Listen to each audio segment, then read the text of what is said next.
Mit navn er Henrik Sommer. Jeg er oberst i hæren og garnisonskommandant i Oksbøllejren og chef for hærens kampskole.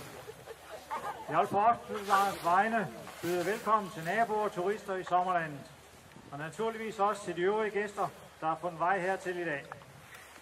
Også på vegne af de deltagende veterankøretøjsforeninger vil jeg byde publikum velkommen. Uden deres aktive frivillige støtte i løbet af året, ville hovedparten af udstillinger og skarpsyninger ikke kunne finde sted. Som sædvanligt, så er vejret godt her på vestkysten. Vi savner måske lidt sol, men det er nok meget godt, så vi nu skal til at se noget skydning. Så alt er klar til en god dag her på heden. Formålet med Åben Hede arrangementet er at vise lidt af, hvad der foregår i Oksbøllejrens skyde- og øvelsesområde i dagligdagen. Guten Tag, sehr geehrtes Publikum. Willkommen, meine Damen, Herren und Kinder. Mein Name ist Henrik Sommer und ich bin Oberst und Kommandant des Oksböll-Lagers und die Kampftruppenschule des Heeres. Ich möchte auch unsere deutschen Gäste herzlich willkommen heißen. Der Zweck dieses Tages, der offene Heide, ist unseren Nachbarn und den Urlaubern einige von unseren Aktivitäten zu zeigen. Vi ved, at vores aktiviteter kan være meget støjende, og vi ved, at vi ligeledes fylder en del på vejene. Det danske forsvar er stærkt repræsenteret internationalt. Også denne sommer har vi haft uddannelsesaktiviteter her i området for at klargøre enheder til udsendelse i missionsområder. Alle danske enheder fra hæren, som skal udsendes i internationale operationer, gennemfører den afsluttende uddannelse her i lejren.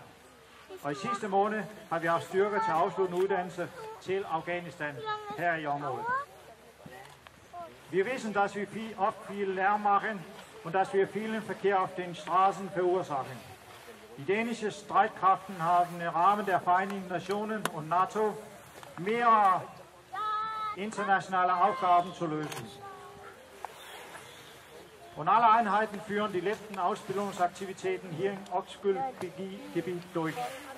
Im letzten Monat haben Einheiten für Afghanistan diese Ausbildung durchgeführt.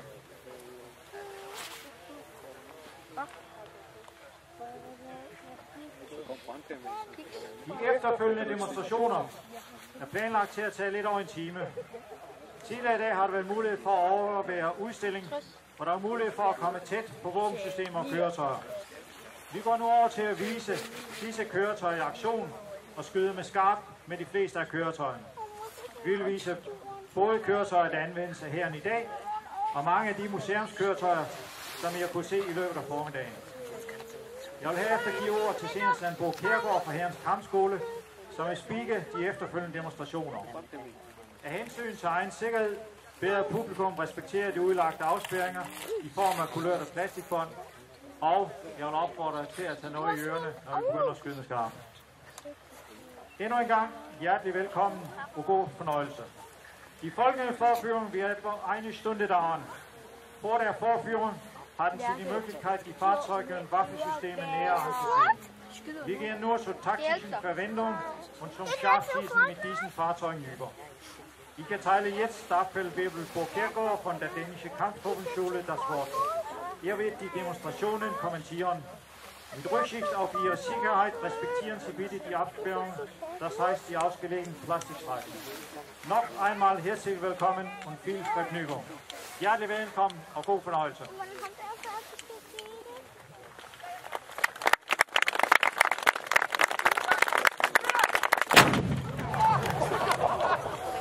Frag noch rechtzeitig, du.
Goddag og velkommen.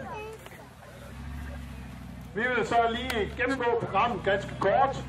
Først så laver vi en køresystem, hvor vi kører rundt med de køretøjer, som bliver vist, eller som kører her i området. Og senere så vil der blive lejlighed til at se nogle af de våbensystemer, som også gennemfører uddannelse i lejren. Vi vil samtidig også vise en del museumsmateriel, som vi råder over. Og med netop det museumsmateriel vil vi skyde skarpt, i det ammunitionen dertil er næsten gratis. Moderne ammunition koster alt for meget i dag. Vi har netop hørt Nyborg Fæstning og saluteringslag åbne dagen med første skud. Lavet det er oprettet til at betjene 4 18-punds kanoner, model 1757. Altså vi snakker flere hundrede år gamle kanoner. Placeret på Nyborg Slot. Det er en af disse kanoner, man skyder med i dag. Lavet er indehaver af det uofficielle saluteringsmesterskab i Danmark. Med artilleristerne fulgte trodsmadammerne, som undervejs sørgede for artilleristernes ve og vel, herunder rigeligt med brændevin.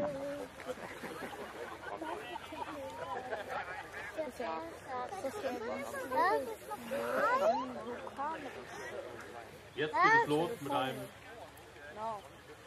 scharfen Schuss mit einer Rundkugel aus der Nyborg-Kanone. In der Erkenntnis, dass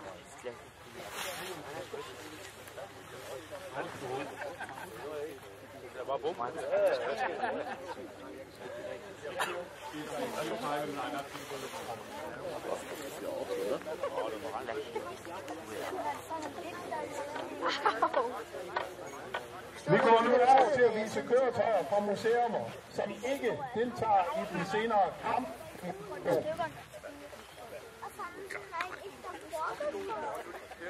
erstens präsentieren wir einige alte Museumsfahrzeuge, die Mitteilen und in den späten Gebetsdiensten. Det første køretøj, som vi vil vise, er et køretøj fra 2. verdenskrig. Det var noget, vi fik stillet til rådighed af englænderne lige efter 2. verdenskrig. Køretøjet er en engelsk universalcarrier, som blev anvendt i mange versioner herunder til for eksempel 37 og 57 mm Panzerkanoner, men er senere mest kendt for at være anvendt som kampvognsattrap for de svære kampvogne i civilt terræn.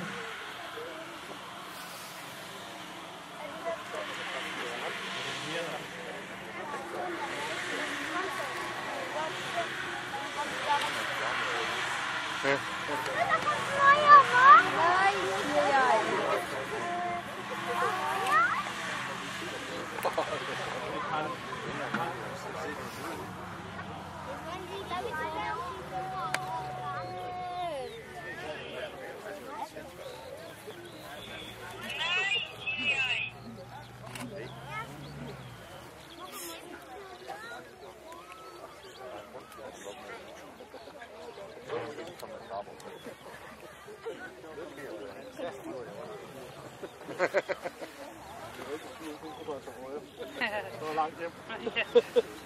Så er målsvar.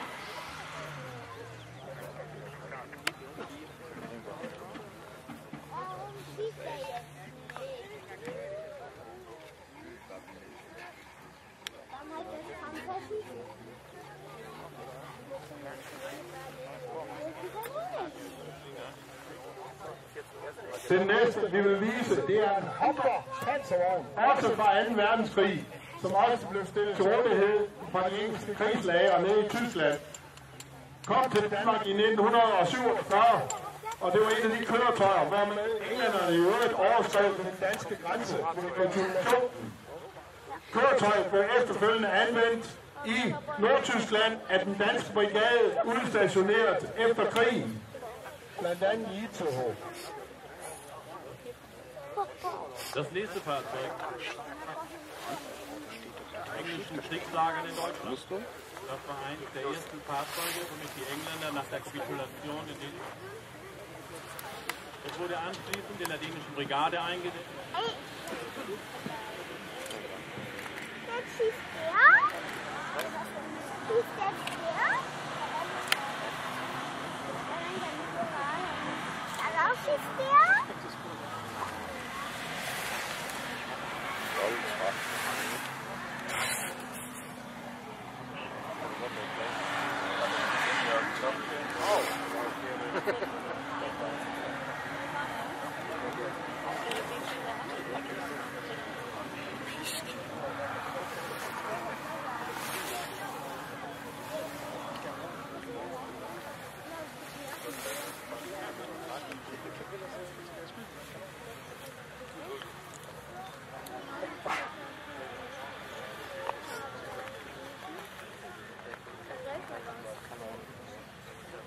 Som man kan se, så var det nok godt, at de mest kørte på vejene.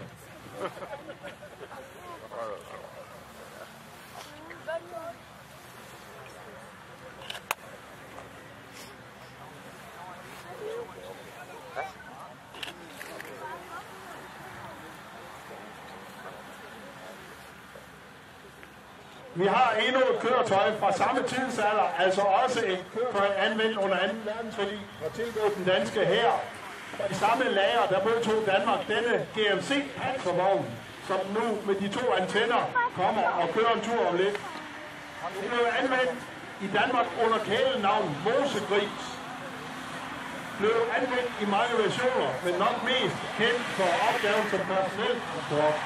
Køretøjet, som vi har her, er en signalvogn. En af de 6, der var i Danmark efter krigen. Det er sidst anvendt i blå bemaling i Kastrup Lufthavn, hvor man brugte det som indsats for specialstyrker, når de skulle hjælpe, hvis der var flykabringer. Men de er udfaset for mange år siden, men det var den sidste anvendelse, helt op i 70'erne.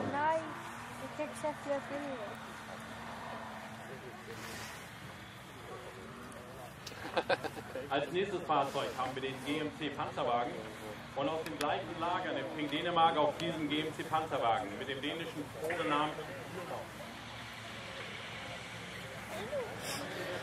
aber am meisten war er bekannt für die Aufgaben mit dem verwendet bis Ende der 70er Jahre als Einsatzfahrzeug für Spezialkräfte.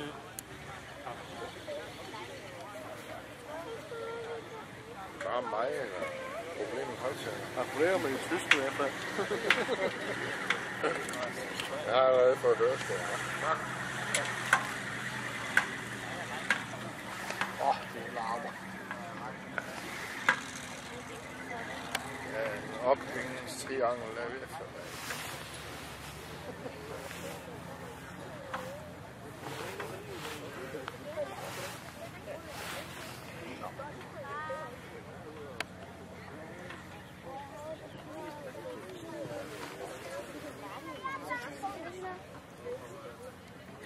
Du ikke køre længere ud. Du kan også komme tilbage igen.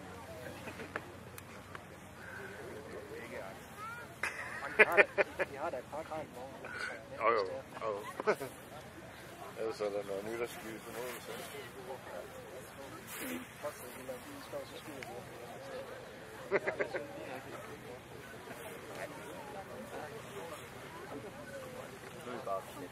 Så går vi over til den egentlige første kampvogn, vi fik i Danmark. Ikke den allerførste, det var en Sherman, men den har vi stadigvæk ikke fået fuldt restaureret.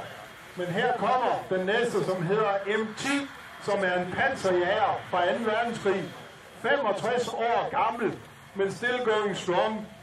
Panserjageren, som vi ser her, er indsat fra 1942, og den pågældende model der er indsat i 1944 i Normandiet. Den deltager ikke i skarpskydningen. Der nächste Panzer ist ein alter Panzer aus dem Zweiten Weltkrieg, 65 Jahre alt und immer noch still going strong. Nicht eines der ersten Fahrzeuge, was von der dänischen Armee eingesetzt wurde, das war der Sherman, aber der M110 folgte. Der Panzerjäger M110 wurde seit 1944 eingesetzt. Er wird nicht am eigentlichen Scharfschießen teilnehmen.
Den næste er Danmarks første egentlige kampvogn, nemlig Centurion. Og det er en af de vogne, der deltager i startstøtningen.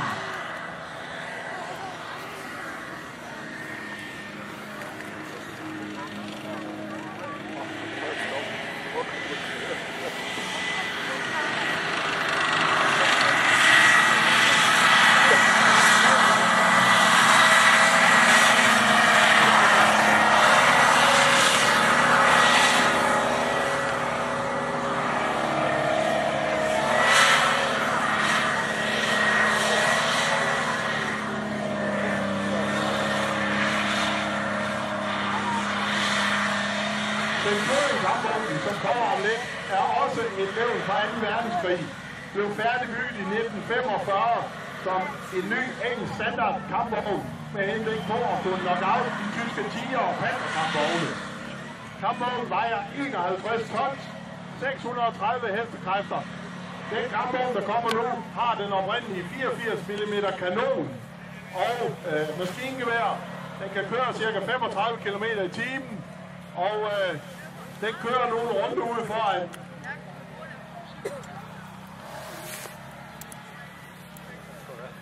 Jetzt sehen wir den Centurion mit 84 mm Kanone, der am Scharfschießen nicht teilnehmen wird. Dieses Fahrzeug ist ebenfalls ein altes Fahrzeug und mit 45 Jahren immer noch kampfbereit gemacht. Ein Gewicht 51 Tonnen, eine Motorleistung von 630 PS, bewaffnet 84 mm Kanone sowie Maschinengewehr. Geschwindigkeit 35 km pro Stunde.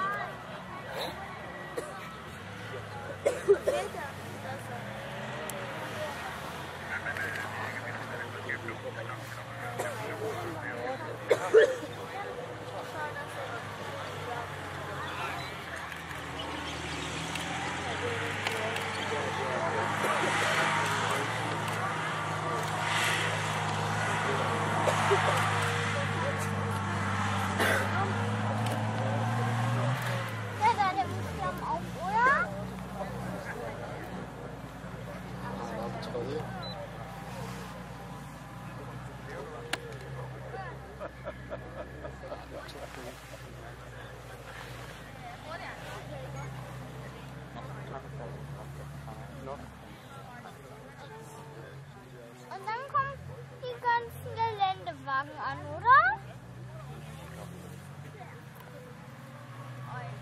Den næste kampvogn er en M41. Man har noget, der hedder et opklaringsbataljoner, og vi fik oprindeligt en, der hedder M24, men den er endnu ikke restaureret. Så i 1960'erne, der modtog vi nogle nye kampvogne, og det var netop M41, som kommer nu. Det er en let kampvogn, og den er til erstatning for de der M24'er, som så blev udfaset. Den, som vi ser nu, er den ombyggede DK-version, som danskerne selv ombyggede ved Falsmidt. Kanonen er ikke stabiliseret. Køretøjet deltager senere i skarpskydningen. Wir sehen jetzt den M41 als leichten Panzer. Mitte der 60er Jahre bekam Dänemark den leichten Panzer M41 für die leichten Panzerschwadronen und als Ersatz für den alten M24, der letztendlich umgebaut wurde zu einer dänischen Version, genannt M41DK. Die Kanone ist nicht stabilisiert, das Fahrzeug wird später beim Scharfschießen gezeigt.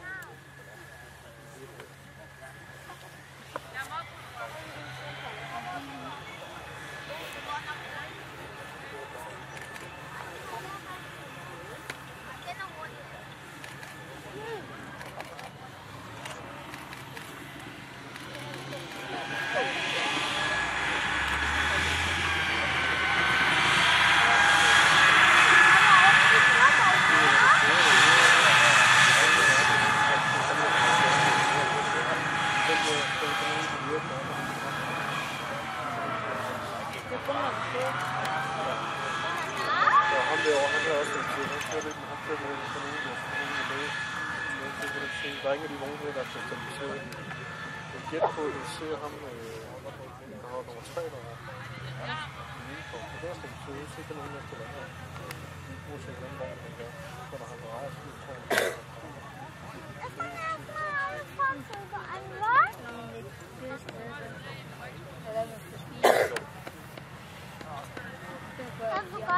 Skal du sidde og gætte på andre?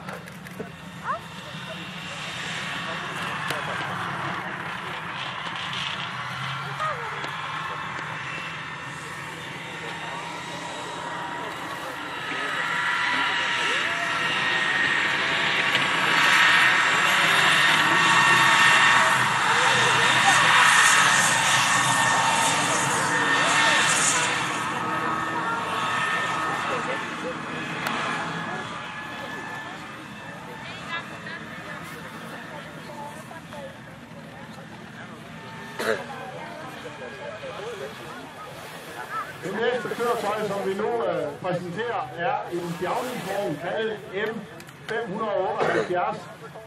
Nu er ikke købt 70'erne, fordi man skulle have noget bjavningskapacitet til at støtte i logistikenhederne. Og køretøjet det blev anvendt både som bjavningsopgaver og til løftekapacitet og vedligeholdelsesarbejder i vedligeholdelsessektionerne.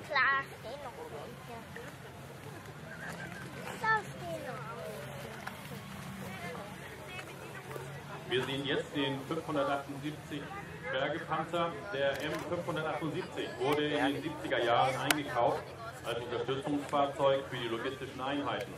Er wurde sowohl eingesetzt für Bergungsaufgaben als auch für Hebeeinsätze bei Instandhaltungssektionen.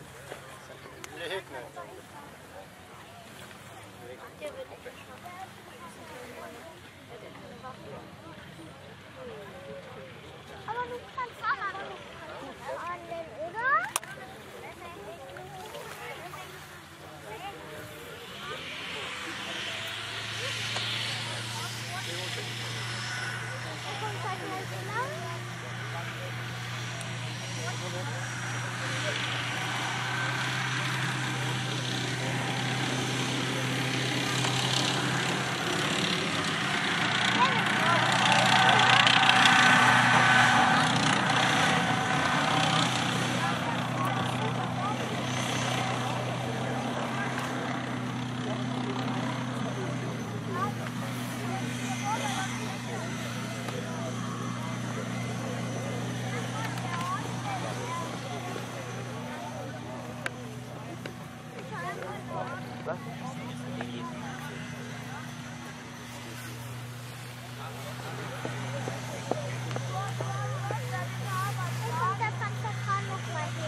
Så kigger vi lidt nyere frem, og det næste køretøj, det er vores M113 i hvid bemaling. Det er fordi, den har været i FN-tjeneste, altså UN, og køretøjet er udrustet med et tog-missilsystem.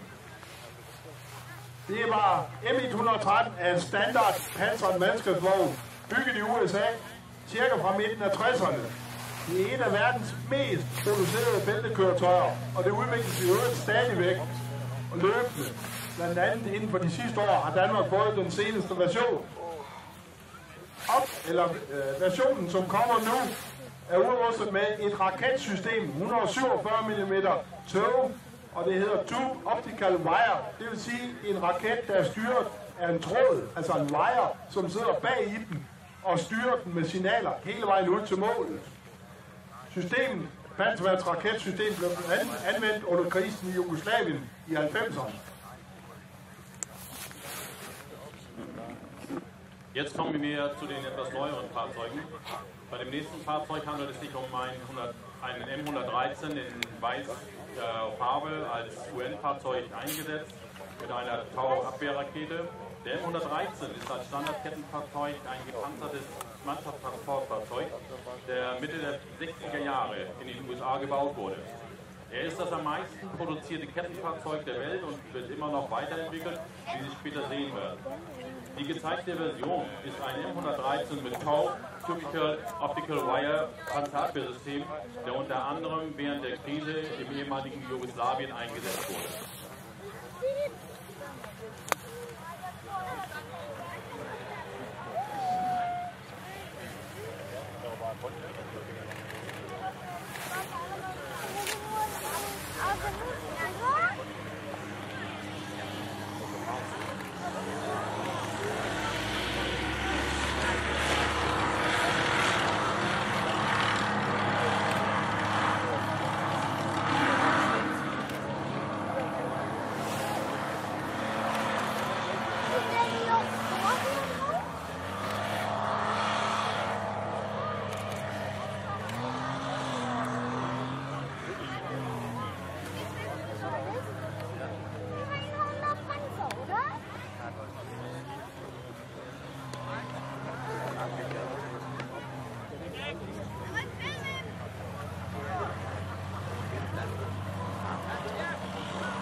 Så er vi ved at være fremme med en af de seneste kampvogne, som har været anvendt i Danmark, nemlig Leopard 1 A5 DK, her udrustet med mineplov. Det er en af de køretøjer, som senere vil deltage i kampskydningen og køre herefter på plads ude i stillingen. Vægten, den er 43 tons, motor 830 hestes dieselmotor, 105 mm kanon samt maskingevær, kan køre op til 65 km i timen. Mineploven, som sidder foran, vil ikke blive anvendt nu, men den er beregnet til at gå ned i jorden og så rulle jorden op foran kampvognen og dermed eventuelle panserminer. Således at der bliver ryddet et spor for de efterfølgende køretøjer. Wir sehen jetzt einen Leopard 1A5 mit Minenflug, das an Scharfschießen teilnehmen wird. Der Leopard 1A5 hier mit Minenflug, um Minen zu räumen, mit einem Gewicht von 43 Tonnen, einer Motorleistung von 830 PS, Bewaffnung eine 105 mm Kanone sowie Maschinengewehr und einer Geschwindigkeit von 65 mm. Leider können wir das Räumen eines gezeigten aufgedeckten Minenfeldes nicht vorführen, aber das Fahrzeug ist dazu gedacht, Minen zu räumen, um eine Spur zu schaffen für nachfolgende Fahrzeuge.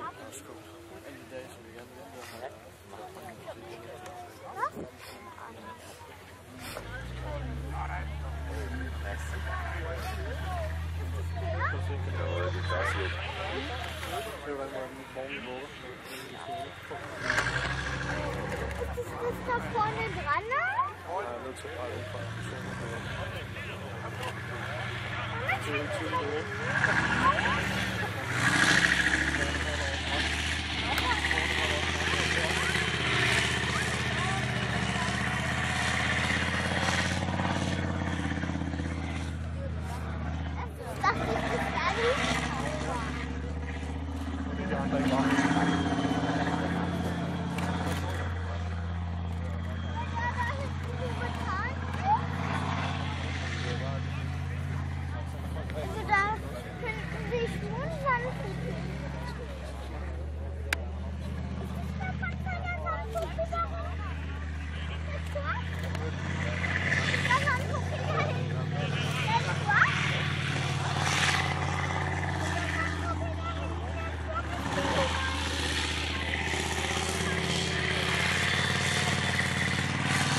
Leoparden kører nu ind i den stilling, hvorfra den senere skal skyde. Det næste køretøj, vi viser, er hærens spejdervogn Eagle 1. Eagle 1 er en Panzer spejdervogn anvendt ved opklaringsenheder rundt omkring i verden, hvor danske enheder har været indsat. Den er bevæbnet med et 7,62 mm maskingevær. Den er senest anvendt i Kosovo-krisen i 1999 og i Afghanistan og Irak. Køretøjet er i dag udfaset.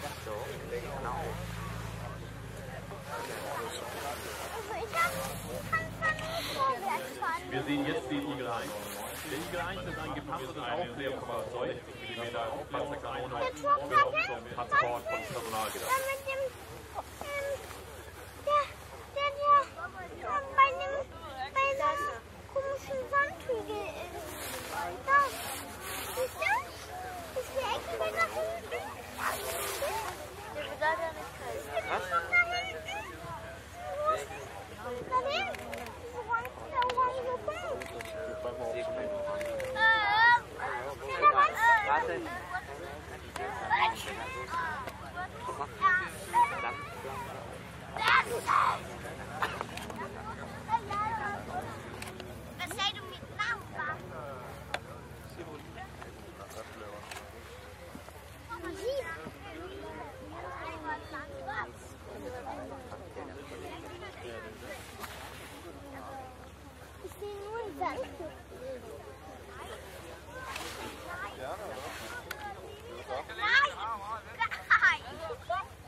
Eagle 1'eren, som vi ser nu, blev så udfaset, og der blev så indkøbt en erstatning, som nu hedder Eagle 4. Den anvendes blandt andet i dag i Afghanistan som eskortekøretøj og patruljekøretøj.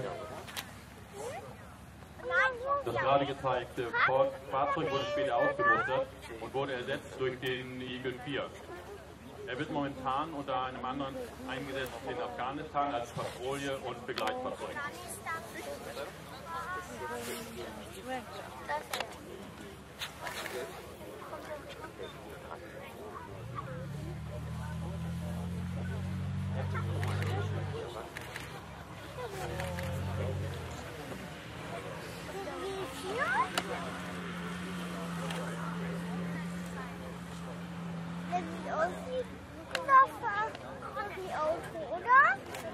Den gule bemaling, som I ser, er jo netop med henblik på anvendelse i Irak.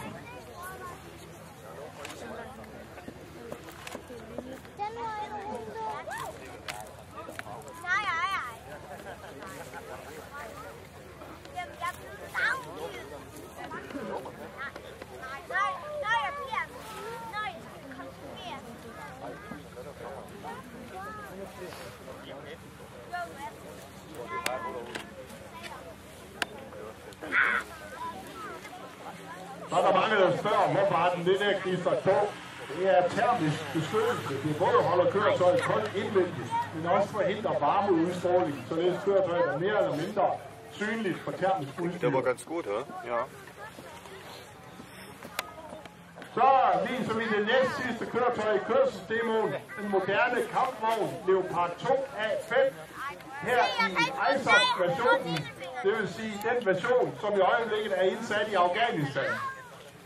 Kampvognen vejer 63 tons, 1.500 hestekræfter, 120 mm kampvognskanon og 2 maskingeværer er der på vognen. Køretøjet kan køre op til 70 km i timen og er en af de mest moderne indsat i verden.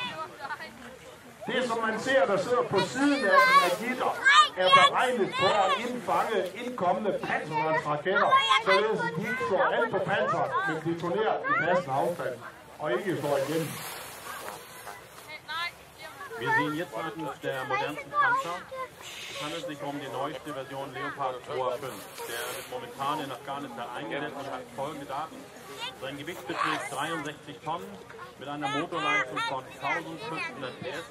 Seine Bewaffnung ist eine 120 mm Kanone und Maschinengewehr. Seine Geschwindigkeit beträgt 75 Kilometer. Das Fahrzeug ist mit einem Gitter umgeben, um Raketen, die draufschlagen, zu verhindern, dass sie direkt auf die Panzerung gehen oder das Fahrzeug zerstören.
Som man kan høre, så har vi et motorproblem på kampvognen. Det kunne vi jo ikke lige gøre noget ved lige nu.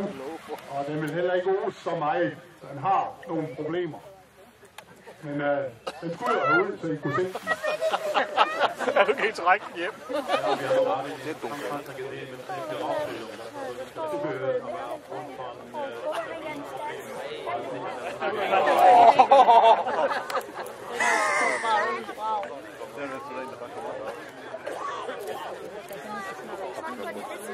We have a nice heart here.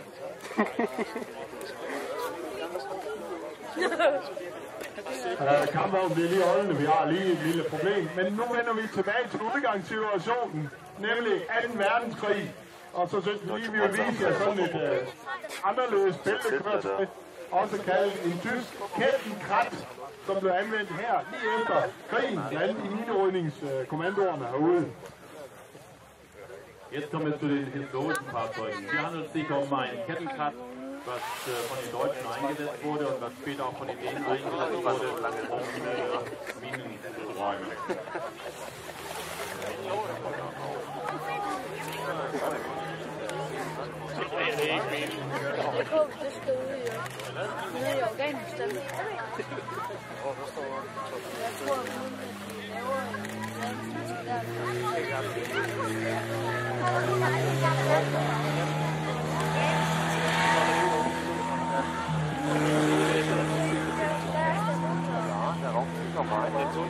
Ich denke mal, das ist jetzt nicht Fake oder so.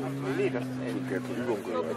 Ja, die ganze Zeit. Da kam das nicht Kampf oder das war ja so eine dunkle Wolke, die dauernd ein bisschen herzog. Montag zu heiß geworden. Die Leitung geplatzt. Da muss der Wiesen von dran, ne? Ja, super.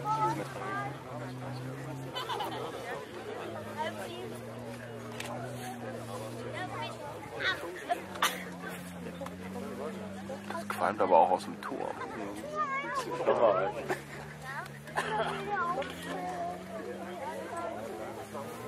Og det er jo ikke lige nøjagtigt det, vi skulle vise jer, men nu er Leopard 2 gået i stå, så der bliver lige en kort pause. Vi skal lige have den rykket væk.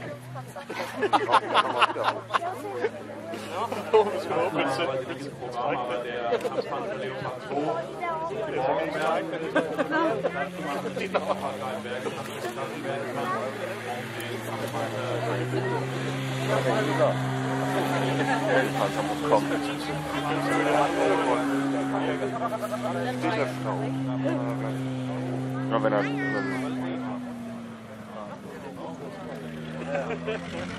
Ja, der kommer vi jo ind. Jeg ved ikke, hvad man skal skrive af.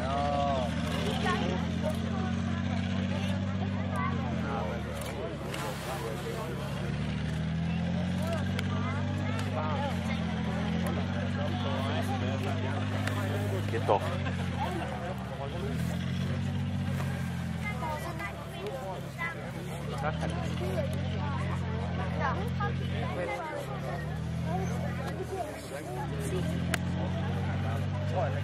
Kampvognens nødsystemer, de virker der, så den kunne selv køre væk.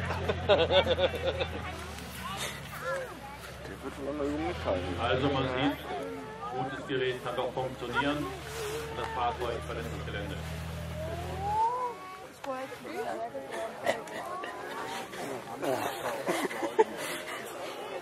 Haben wir irgendwas verdreht? Am Fahrradplatz wollen.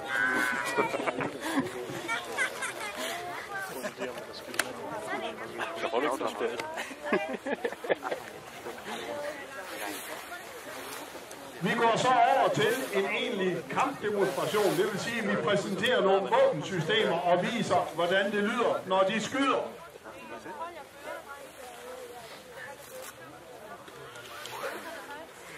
Jetzt gehen wir über, einige der später eingesetzten Waffensysteme zu zeigen. Jetzt wird das Scharfschießen gezeigt, darum denken Sie bitte an den Gehörschutz. Die Ziele sind im Gelände westlich von hier in Richtung Meer aufgestellt. Først så skyder vi et skud med den gamle kanon, og denne gang er det en rund jernkugle på 18 pund, som bliver banket ud af mod en kampvogn. En kampvognskive.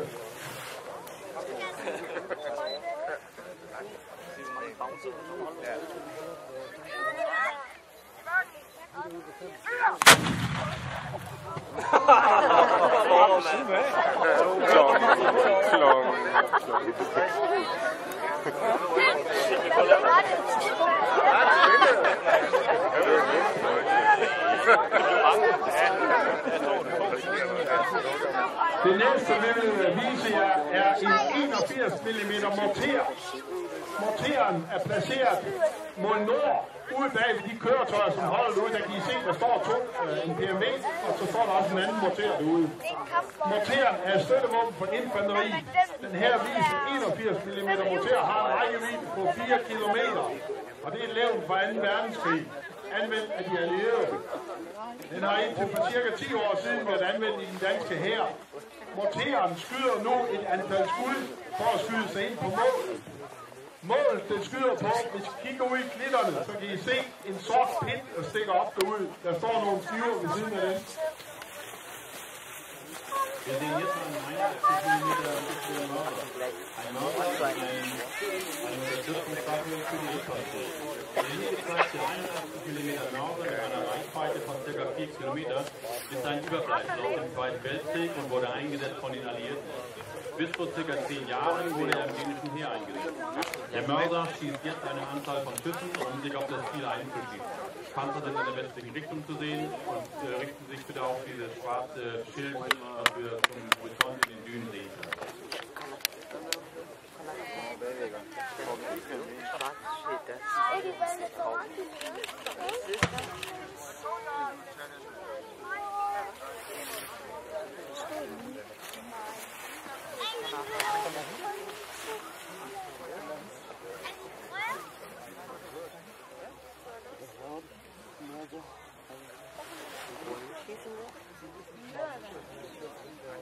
Weiß, schwarz. Ah, da. Aber lange gedauert, ne? Storbroren til 81 mm morteren. Det er en 120 mm tung morter med rækkevidde ca. 6 km. Det var også infanteri støttevåben, men med lidt større mål som opgave. Den skyder nu ind mod et mål ca. 400 meter længere mod nord. Der er sådan en mast, som stikker op i klitterne. Wir sehen jetzt den großen Bruder zum 81 mm Mörser. Das ist ein 120 mm schwerer Mörser.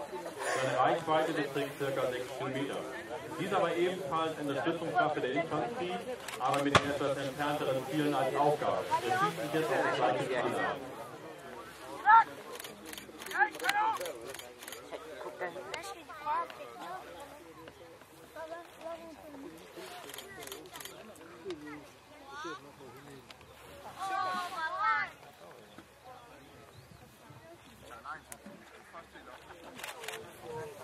Da.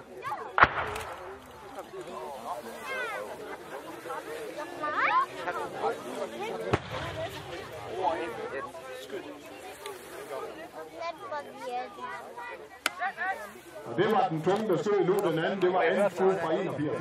Nu står den tunge ned.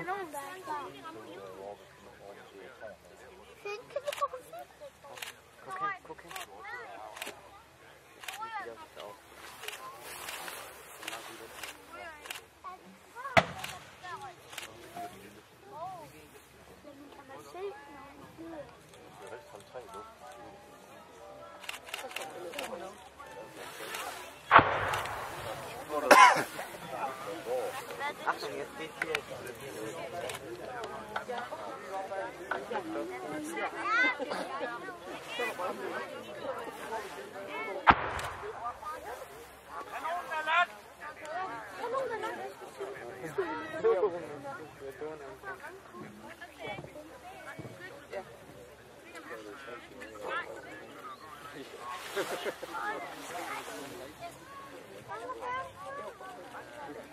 Så går vi over til at vise nogle infanterivåben. Infanteri, de nedkæmper primært afsiddede fjender med deres våbensystemer. Ofte skal de kunne gå fra en relativt fredsmæssig situation til direkte kamp på få sekunder. Og nu kan I se en patrulje, der kommer gående, og der er også afghanske børn omkring dem. Wir sehen jetzt einige Infanteriewaffen und deren Anwendung. Die Infanterie bekämpft primär abgesetzte Feinde mit ihren Waffen. Oft müssen sie von einer relativ friedlichen Situation umschwenken in direkten Kampf innerhalb weniger Sekunden.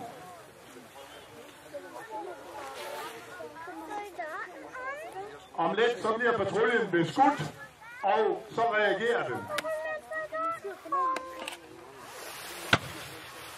Im nächsten Moment wird die Patrouille beschossen und sie wird dann entsprechend reagieren.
En finskytte lægger skjul og kan støtte patruljen. Han er ukendt for fjenden, som er ude foran. Med finskyttevåben, der kan soldaterne uskadeliggøre særlige fjendtlige soldater ud til 800 meter.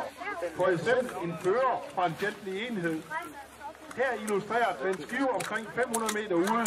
En granatmarkering vil give lyd ved skiven.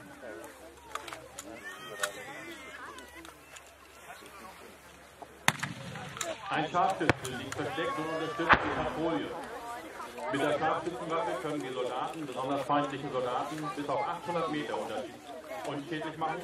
Zum Beispiel einen Anführer feindlicher Einheiten. Hier dargestellt in einer Scheibe über 500 Meter Abstand. Ein Granatanschlag markiert Scheibe. Finskytten lægger helt skjul og vil, når han er færdig med at skyde, rejse sig op.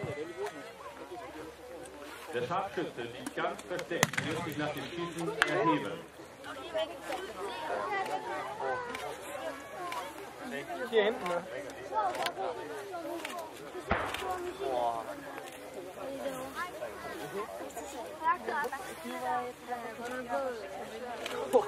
Som man kan se, så kom skarpskytten frem derude, lå noget længere ude mod det. Etwas weiter außen west kommt der Scharfschütze auf einem Verstecken auf, wie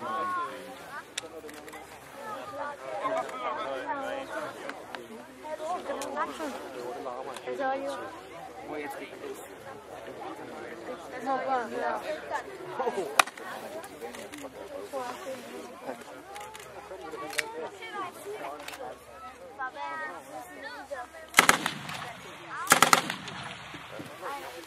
Soldaterne kan med gevær nedkæmpe fjendtlig ud til 400 meter, granat ud til 300 meter, og med det lette maskingevær ud til 600 meter. Der Soldat kann mit dem Gewehr M10 feindliche Infanterie bis zu 400 Meter bekämpfen, mit dem Granatwerfer bis zu 300 Meter und mit dem leichten Maschinengewehr bis 600 Meter.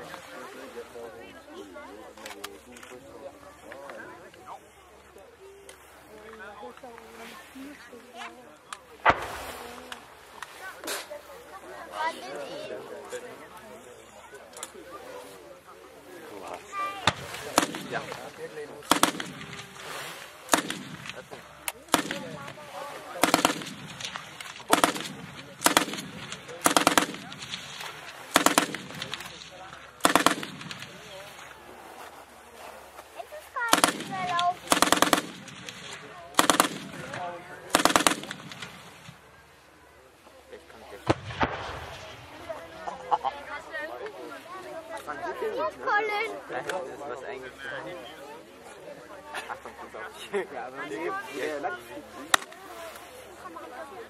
Fjendtlige pansrede køretøjer søges nu nedkæmpet med hjælp af egne kampvogne, eller nedkæmpes normalt egne kampvogne og infanterikøretøjer, kampkøretøjer. Er det ikke muligt, så kan soldaten anvende en kanon.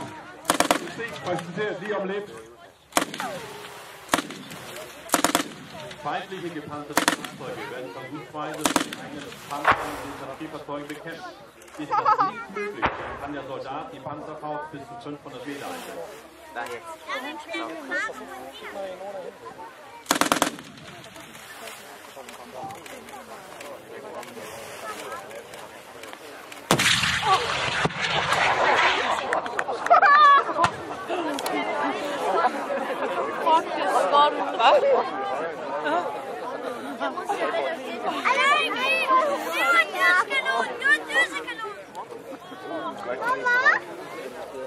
Bliver det så højere?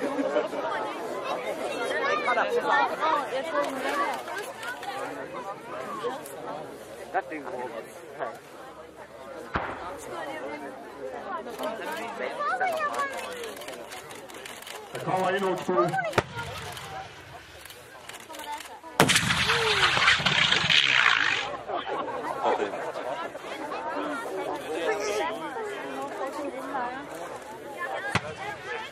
Det var jo en fuld træffer. Det var en træfferblitz.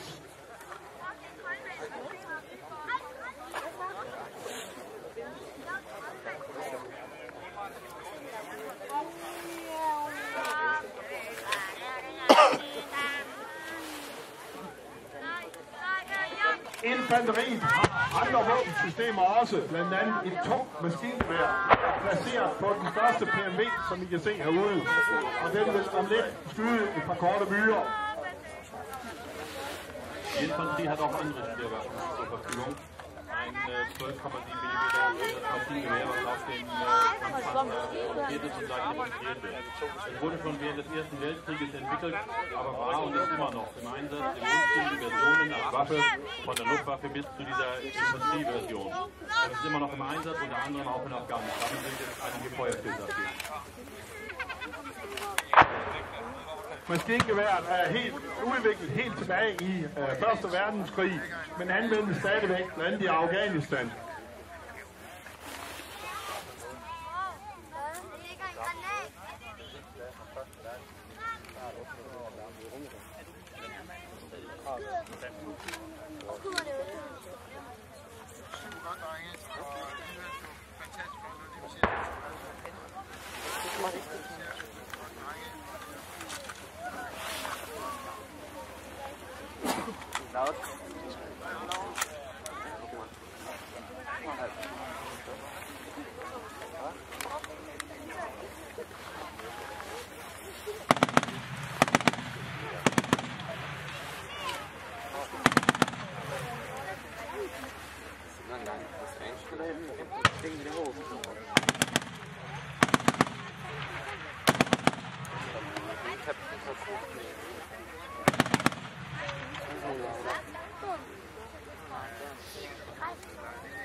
Det næste våbensystem er pansret maskinkanon med 25 mm maskinkanon.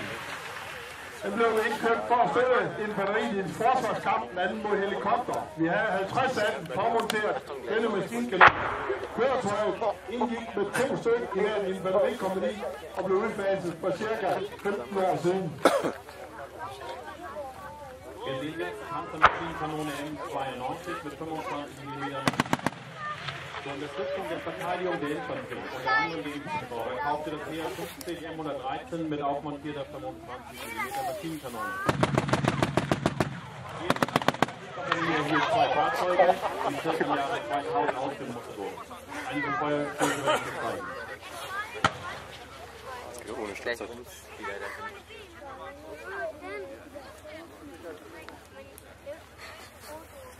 Gerade so, dass du die Panzer damit drauf hast?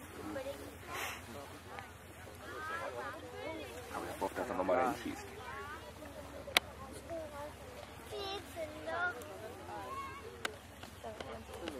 Dann müsste der Leopard ja gleich mal kommen.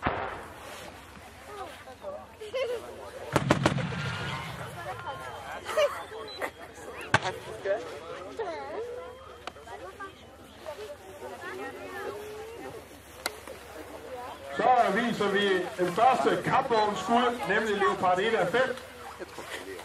I midten af 70'erne, der indkøbte vi Leopard 1'eren, og den er senere anvendt både i Bosnien og i Kosovo, men er nu udfaset. Nu kommer det første kampvognsskud. Jetzt kommt der Kampfpanzerschuss. Es handelt sich aus der 70er Jahren eingesetzten Fahrzeug eines deutschen Panzer Leopard 1. Dieser wurde später weiterentwickelt zur Version A5 und war der Panzer, der unter anderem während der Aktion Böllebank 1994 in Bosnien im Einsatz war. Das hier gezeigte Fahrzeug war das Fahrzeug vom Flugführer. Während der Operation ergibt jetzt einen Schuss ab.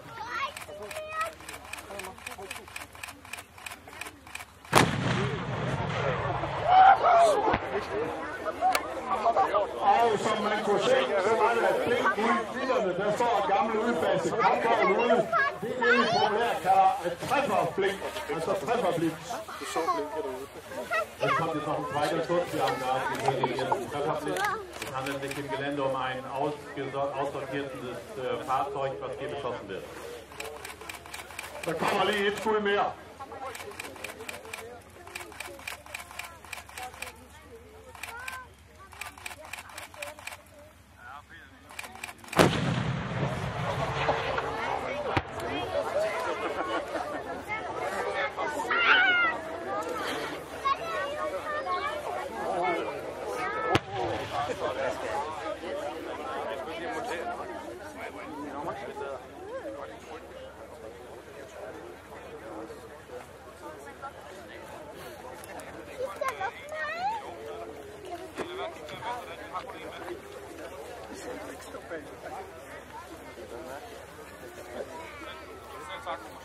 Så går vi over til en egentlig kampdemonstration. Nu har vi vist nogle våbensystemer.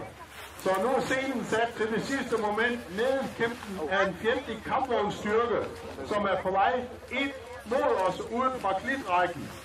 Nedkæmpelsen vil komme til at foregå ved, at fjenden har iværksat en artilleribeskydning af vores styrker, markeret herude foran med sprængladninger. Vores artilleri skyder igen, og det er de moterer, som I kan høre skyder. Og derefter så indsætter vi endnu flere styrker, som nedkæmper fjendtlige kampvogne i klitrækken. Jeg vil ikke kommentere yderligere, men melder, når vi går i gang. Jetzt kommen wir zu dem eigentlichen Gefechtsschießen.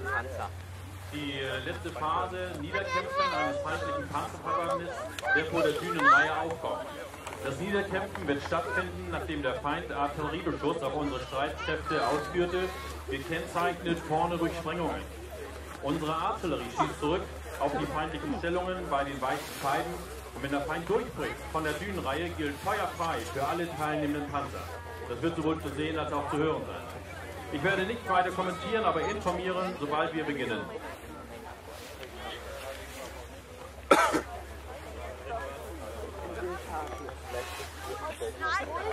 Nein, das ist echt nicht so weit. Was wir den starten. Alle gleichzeitig?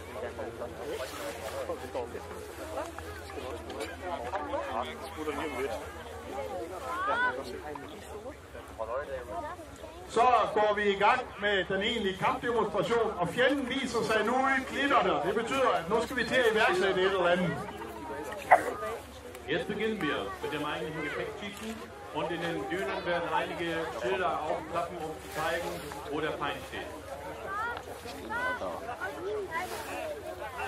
Hört man noch.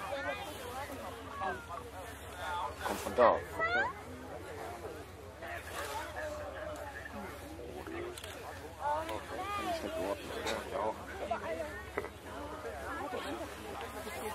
På baggrund af, at vi har set, at der er en masse fjender i klitterne, så kalder vi nu forstærkninger ind. Wir haben gesehen, in den Dünen sind einige Feinde aufgetaucht und wir haben Verstärkung angefordert.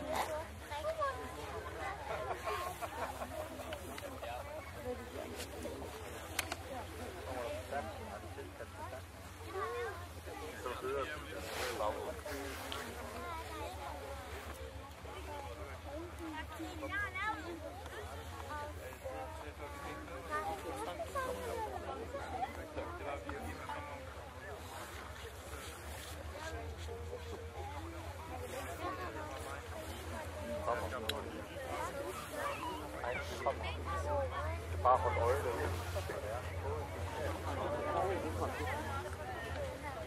Det er bare lige der. Schöne Weg.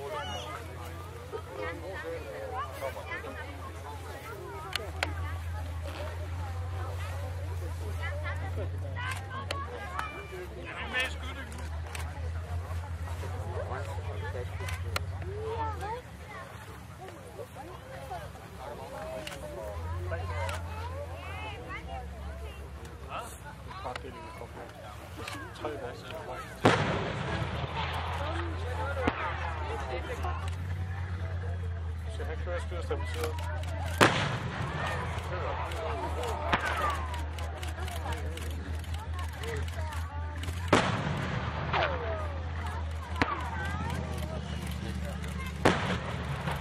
Der var på siden af.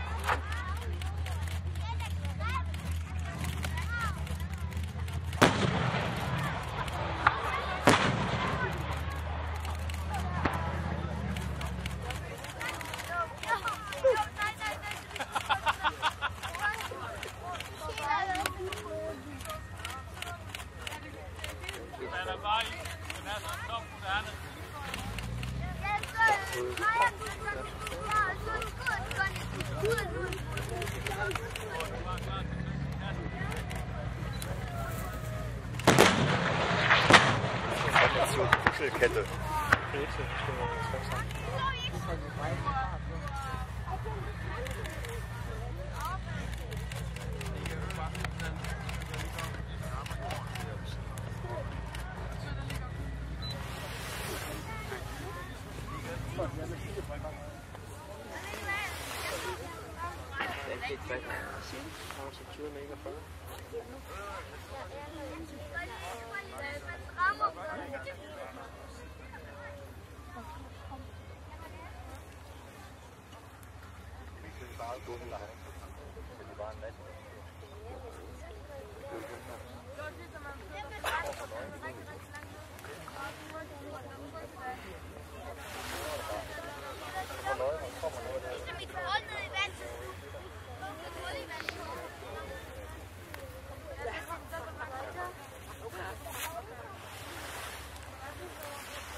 Så kalder vi den næste kampopstilling ind, og der er blandt de gamle kampvogne i 49 og Centurien, fordi vi skal ligesom have alt på plads, når fjenden angriber.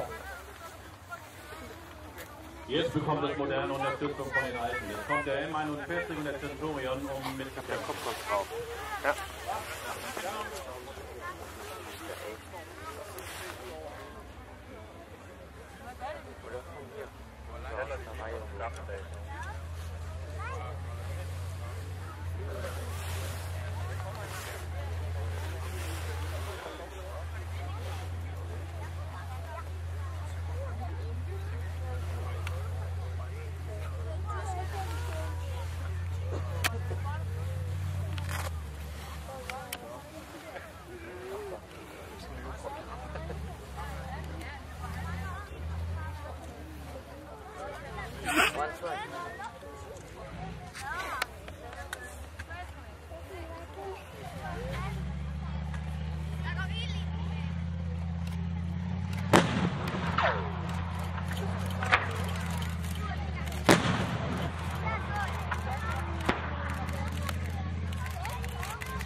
Så kommer den gamle Centurion. Husk på, det er en 65 år gammel kampvogn, der kommer og skyder nu.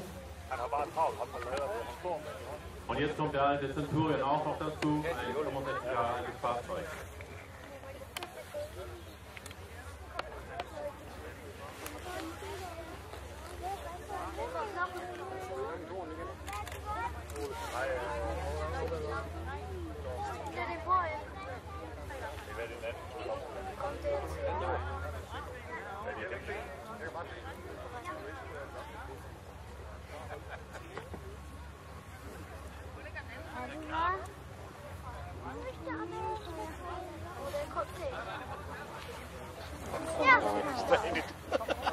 Ja, det går ikke mere stadig.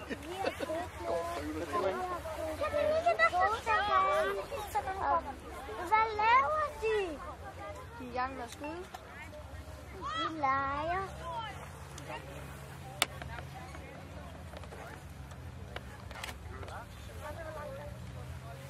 Rigtigt, de leger. De skyder i tangens, de leger de.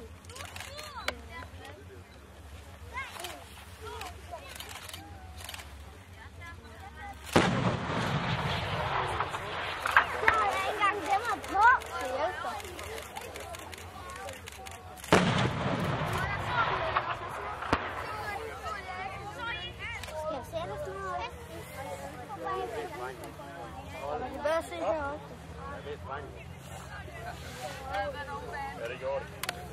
Hvad? Ja, det er han siger, det bliver røvhul. Det gør det. Nu bliver det at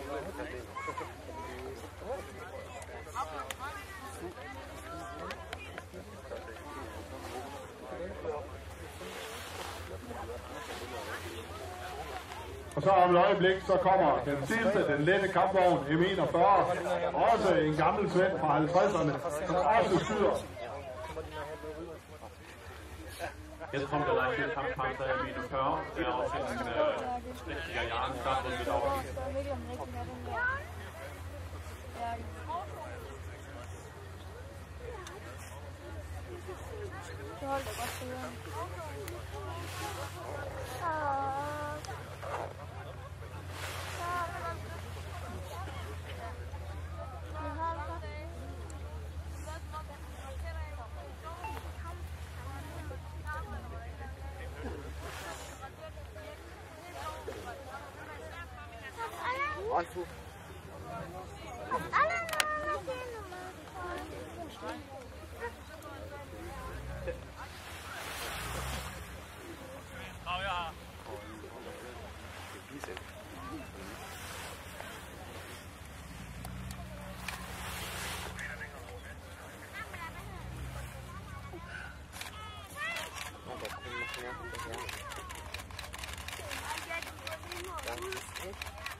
Så går vi i gang med den egentlige kampdemo.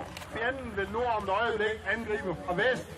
Han understøttes af artilleri, og det betyder, at vi er nødt til at nedkæmpe ham.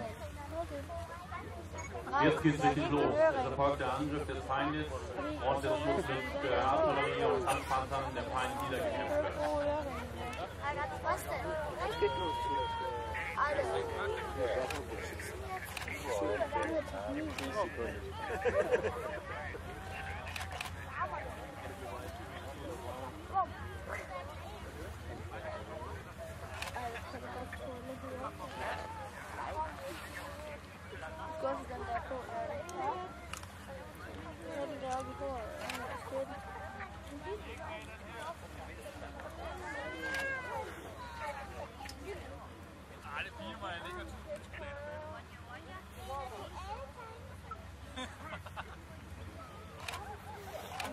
Det er sådan et land, det er dem, der vil også.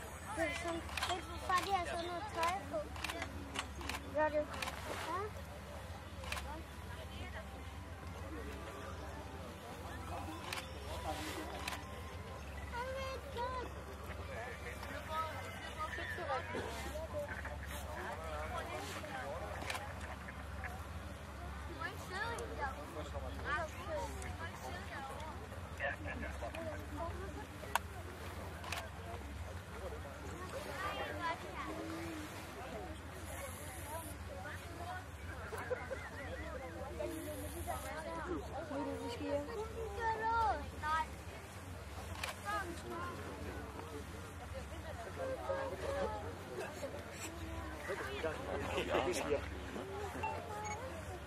Det er jo überfall.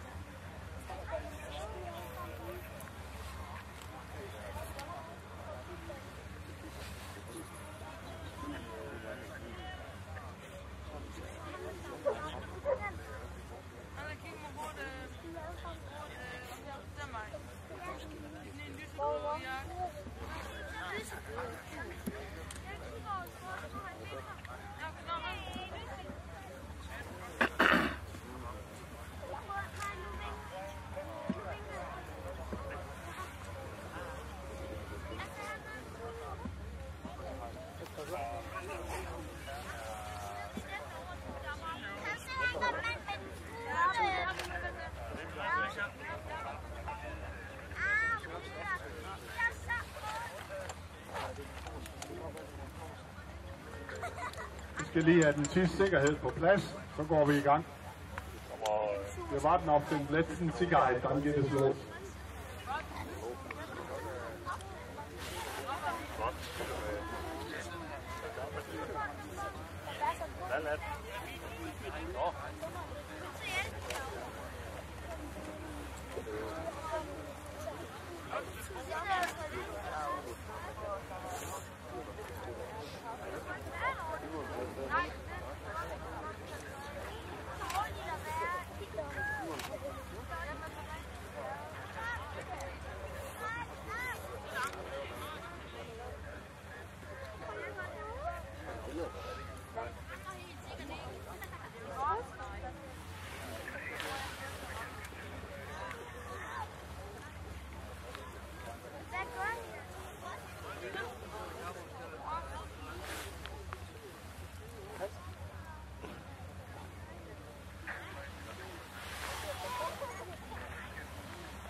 Så starter skydningen. Dann geht es los.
behøver være en del af det.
Og bemærker, at en gammel kanon skyder, og så se kanonkuglen, hvordan den bare shotter derudad. Das ist schon lustig zu sehen.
Og skyder den gamle igen. Prøv at bemærke kuglen.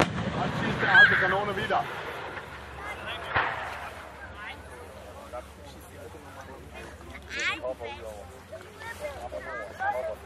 Kanone will doch keiner sehen. Hm? Kanone will doch keiner sehen. Steht im Weg. So.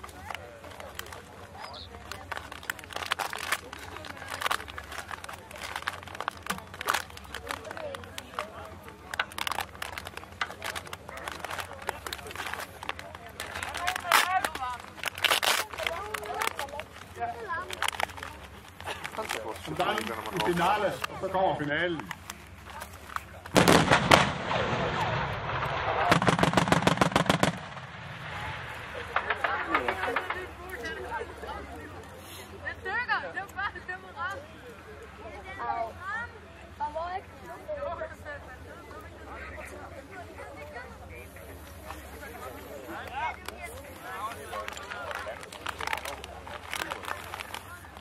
Was? Die erst dann die Fahnen schon wieder runtergenommen.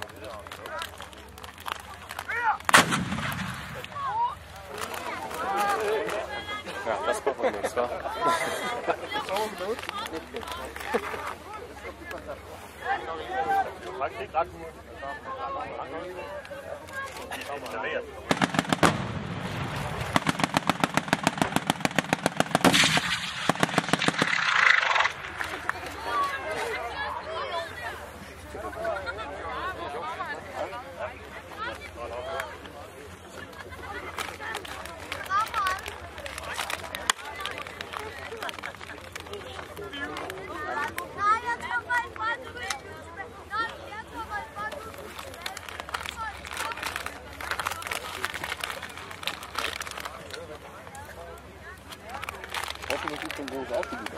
Vi har lige en servicemeddelelse, inden alle forlader afsted. Der er mange biler parkeret på kryds og tværs nede på selve vejen dernede. De skal fjernes som det allerførste. Dels fordi det er en redningsvej, og dels fordi de skal have tunge køretøjer den vej ud i lastbiler. Så de skal fjernes nu. Es gibt einige Fahrzeuge, die auf dem Weg kreuz und quer. Bitte machen Sie die Weg frei, damit Rettungswagen. Einmal ist anders gegangen.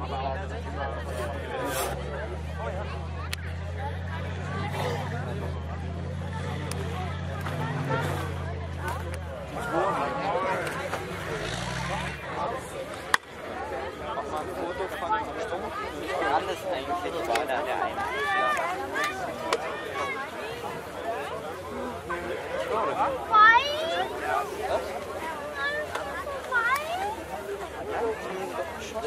Das machen wir doch wieder.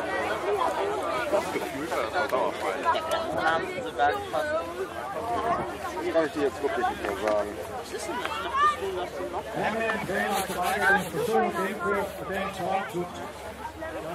Ich mag es nicht. Dachtest du, was du noch? Was?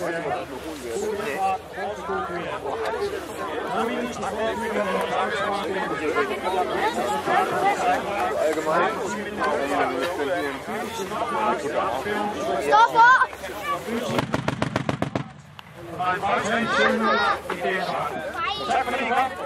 Sieht man den wieder an der? Ja, nicht vor der Kanone. Okay,